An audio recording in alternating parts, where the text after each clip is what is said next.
My name is Franklin D. Miller, better known as Frankie to my friends and neighbors. I was born and raised in Takotna, April 21, 1947, to my late mother, Helen J. Miller. My dad was Fred W. Miller. My mother took good care of us kids, kept us clean. She'd make breakfast for us, go fishing, come home, make lunch, and go fishing. Come home, make dinner, and go back fishing. She done that. That was her life. Little tiny gal, but she was on the ball woman, and that taught us a lot. My dad, he started out as his dad owned a steamboat service on the Kuskokwim River. And my grandpa had a big steamboat and a small one. Grandpa run the big one. They call it the Alaskan. And the small one, I don't remember the small one. That's the one my dad run.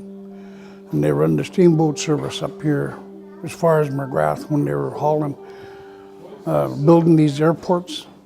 My grandpa had the contract. That's the only reason we got this big airport is because when World War II started, they had that Lend-Lease program bringing planes over to Russia. And they needed these airports to stop and fuel up. So that's the reason that one of these airports is built the same way as Northway, Galena, McGrath, Nome. After the steamboat days, Dad worked in gold mines in Takotna. When they started building Catalina Air Force Site, they asked him if he wanted to be the tramway operator, and he accepted that job, and he ran the tramway from 58 or 59.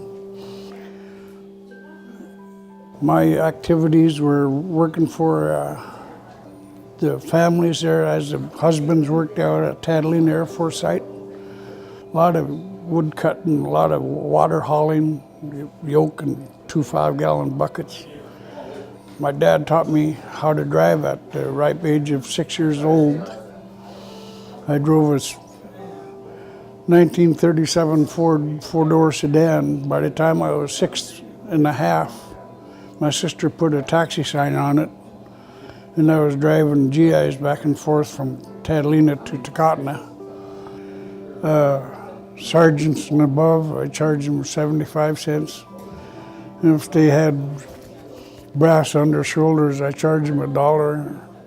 If they were wearing a suit, I charged them $5. I enjoyed doing that when I was a young guy.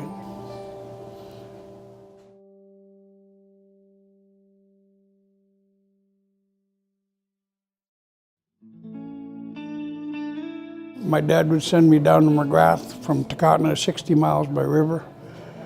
At 7 years old, and I'd pick up a couple of barrels of gas and bring them back to Takotna by river.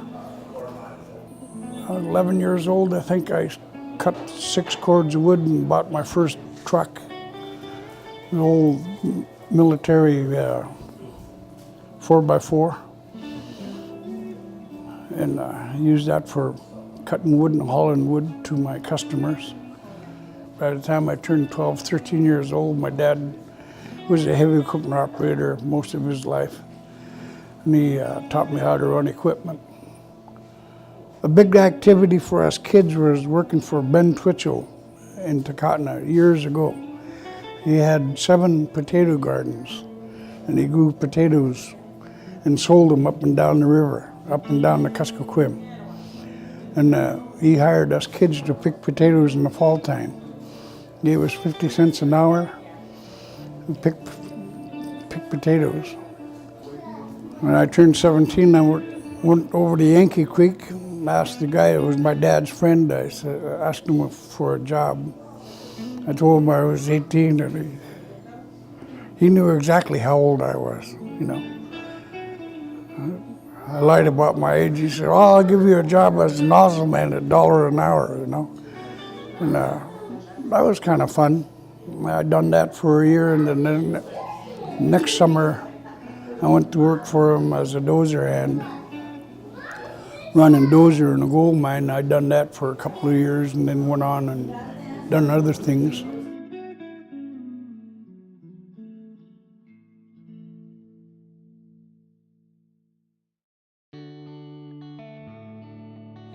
I was 19 when I became first chief. My dad retired as first chief. Went from family down, to me.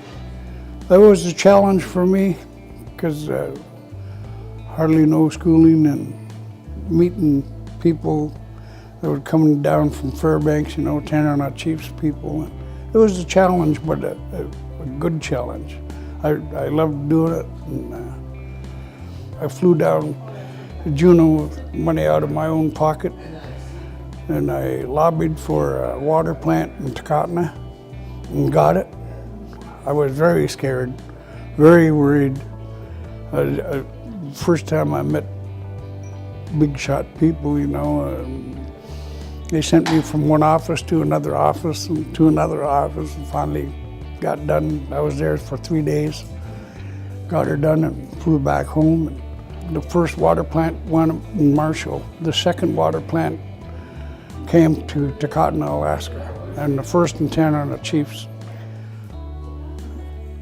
We heard about getting equipment for the villages, so I flew down. This time was paid by the Takotna Village Council, and I flew down to Juneau and I lobbied for that equipment.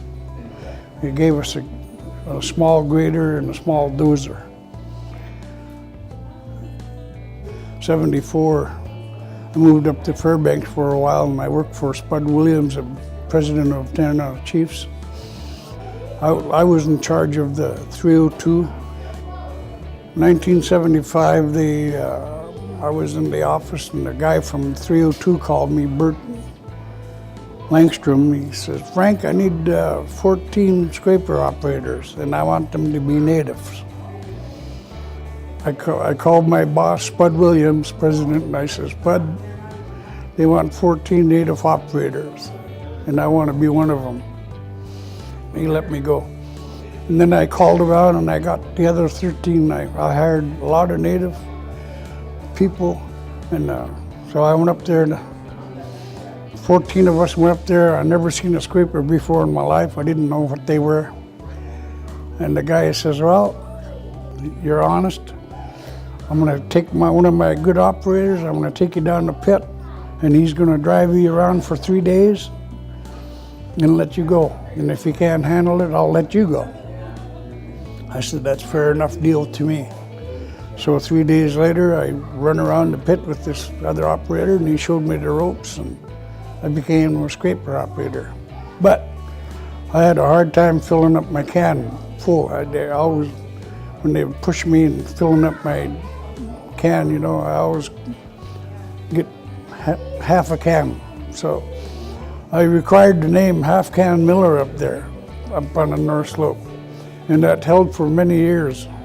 I worked on that road all the way from Prudhoe Bay down to Delta Junction. When we built that highway haul road, I was part of that. I could drive tankers, fuel trucks, tractor trailers, I had the CDL with all the endorsements. And I was proud of that. I was proud of what I had done.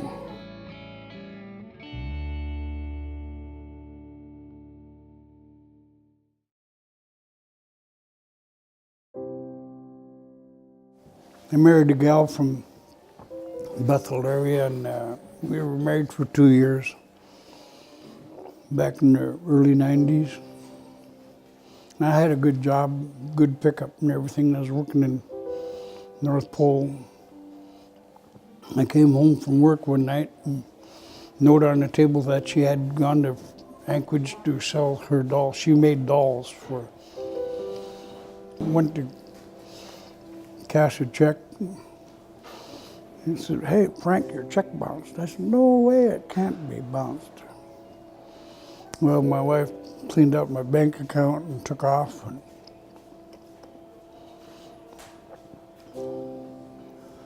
I had a miserable life for a few years, and I went on really really big drinking spree. Part of my life was ruined for a while. That was a hardship for me. I got one son, he's in Barrow. He's my oldest son. I had another son younger than him. He passed away of cancer at a young age. Black lung cancer, where your lungs turn hard overnight. From the day they diagnosed him till the day he passed was 21 days. And his family and me were at the hospital there, and then I got a phone call from Manly Hot Springs saying my oldest sister passed away, and so my son's family says, go ahead and go up to Fairbanks or Manly and bury your sister.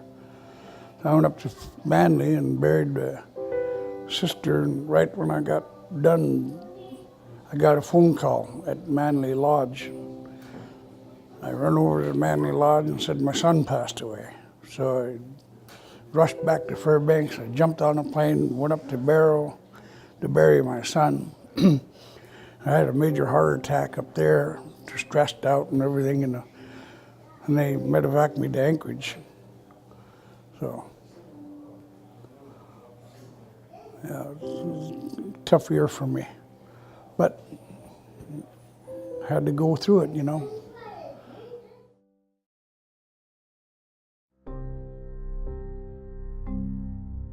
My previous boss called me up and knew that I was from this area, and they asked me if I'd come down here and do a 3-week job down here at Sterling Landing, 20 miles downriver from here.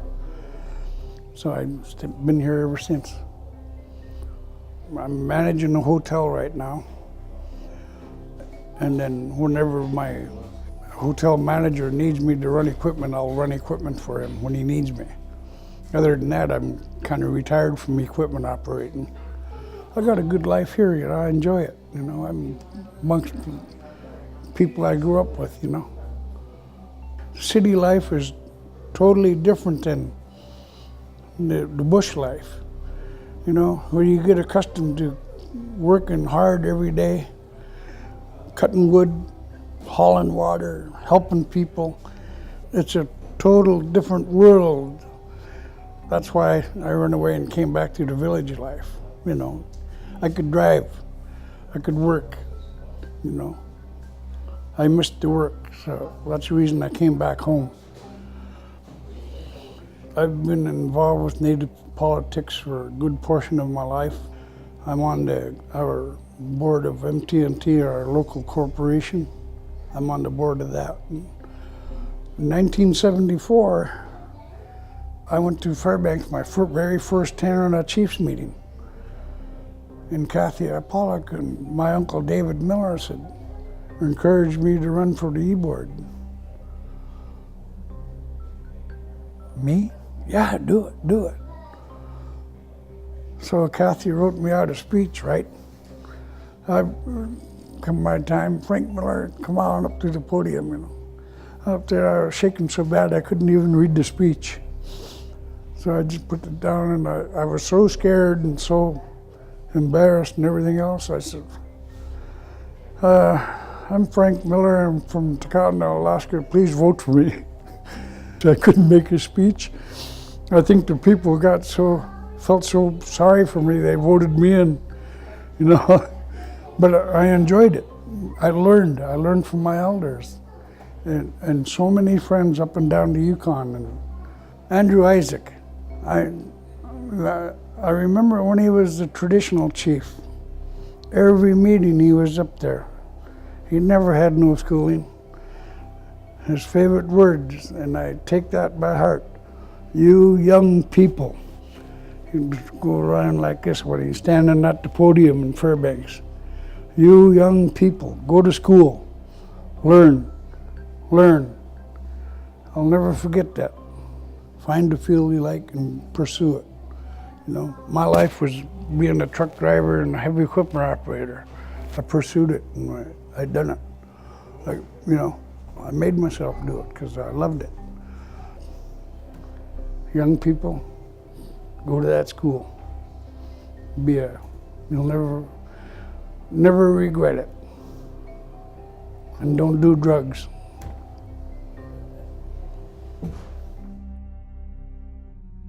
Young kids got to learn how to become operators, because every town, every village needs operators. I've been to some villages up and down the Kuskokwim, or the Yukon for that matter, where kids don't know how to run equipment. All they got to do is just find a place and go to school and learn it, and go back and take care of your village and operate equipment in your village. You know, there's a lot of opportunities for that. You know, it's a good field, hard work, good pay. The only requirement, you got to be drug-free, stay off the drugs, and do it. It's a good life and a clean life. Jump on that piece of equipment like you want to learn to run it. You don't have to be nervous or scared. You know, listen to your instructor, and anybody can do it. It's a good, you know, there's a big field of operators, you know, dozer operators, crane operators, dragline, you know, on and on and on. You can do anything you want.